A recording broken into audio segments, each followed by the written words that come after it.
matinée, tu écoutes Biscotte, le podcast indécent qui croustille dans tes oreilles.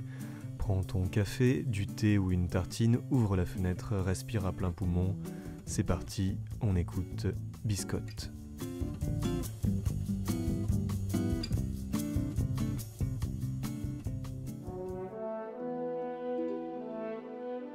S'il faut regarder le ciel en espérant, c'est bien au moment où tout honneur est perdu. Questionner sa propre existence au regard de ses actes et penser peut-être, avec un brin d'amertume, que toute dignité a disparu dans un acte incommensurablement bas et trivial. Seppuku est peut-être la solution. Une bonne tranche d'acier dans le siège malléable de nos pulsions et de nos excès, les tripes. Remuer le tout pour la recette d'un pardon total et absolu. On exécute ce rite avec déférence et une délirante dévotion pour ce qui fait de l'homme un être supérieur à la nature. En y repensant bien, l'honneur est bel et bien ce qui différencie le plus beau des samouraïs du reste des populations médiocres qui se soumettent à son orgueil. Car l'honneur n'est rien moins qu'une pièce rapportée dans les méandres de l'histoire, une contre-indication terrifiante à la survie de l'espèce. Des codes associés et intriqués dans des trames farouches de coutumes ancestrales en quelque sorte. Un enrobage de civilité guindée qui entoure, mais attise, la flamme brûlante de la sauvagerie. Nous ne devons pas nous laisser avoir par l'honneur. Il n'est qu'un vernis purement sélectif qui apprivoise la violence et lui donne un très beau maquillage. Que ce soit dans la légende des 5 anneaux ou dans l'honneur des paladins, il est aisé de voir des arrangements doucement ajoutés aux règles bien solides de l'honneur. Le jeu de l'honneur est le jeu du pouvoir. Et ceux qui sont dupes se font tuer par le même honneur qui a donné à leur âme ce désir d'absolu et de repentance. Car ce n'est pas les plus honorables qui gagnent, mais bien entendu ceux qui en portent le mieux les atours. Empoisonneurs, vicieux chambellans et courtisanes de peu de foi sont les rois du carnaval d'une cour qui ne vise à féliciter que les plus astucieux. Et là repose l'évolution, la sélection naturelle.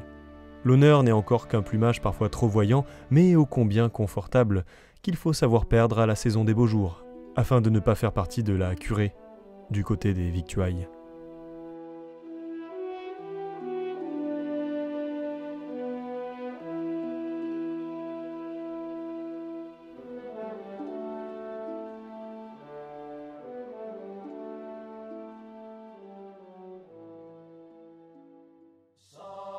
Loyauté, prouesse et courtoisie.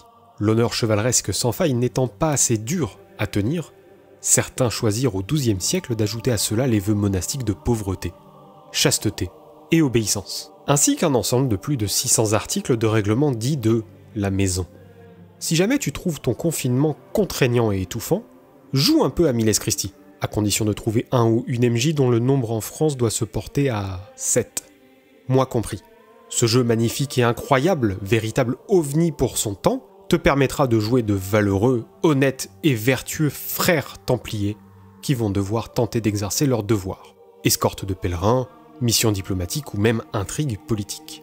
Tout en respectant la règle de la maison qu'était l'ordre du temple. En ayant le droit de verser le sang pour Dieu et la justice, mais tout en étant moine et ne pouvant donc pas le faire. En ne cédant à aucun péché, que cela soit d'intention, en ayant des pensées teintées du péché de colère à la vue d'un esclavagiste, ou que cela soit un péché de corps, en trépassant le dit d'esclavagiste. Ah, vous ignoriez qu'il était chrétien. Dans ce cas, aucun problème. Il y aura double peine car l'une des règles fondamentales de l'ordre consiste à ne jamais ni frapper, ni blesser un chrétien, et ce même si vous l'ignoriez. Tu trouves toujours le confinement difficile ? Attends d'entendre parler de cette magnifique chose qu'était le chapitre. Sorte de politburo médiéval, il consiste à confesser soi-même ses péchés, commis ou non, et même si vous êtes le seul au courant. Ne pas le faire vous empêchera de regagner certains points perdus sur votre fiche de personnage lorsque vous commettez des péchés. Et si un templier omet un péché dont tu as connaissance, tu dois le rappeler à l'ordre devant l'assemblée, et ce, pour le salut de son âme. Alors, à moins que tu ne vives ton confinement au sein d'une reconstitution historique devenue bien trop longue, les choses ne vont pas si mal, non ?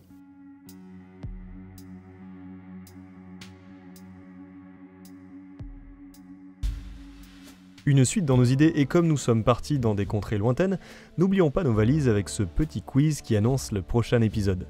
Une musique qui, je n'en doute pas, saura plaire à vos esgourdes. Cet extrait de la bande originale du film Van Helsing relate un temps bien particulier dans toute histoire. Allez, à l'écoute.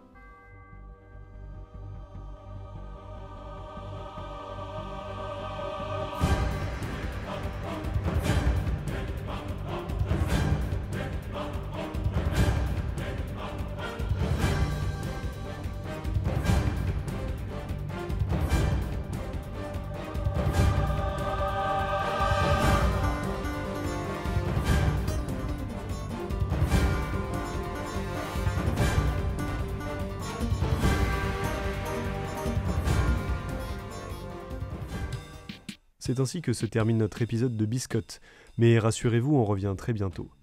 En attendant, vous pouvez nous rejoindre sur les réseaux sociaux, Facebook, Instagram et Twitter.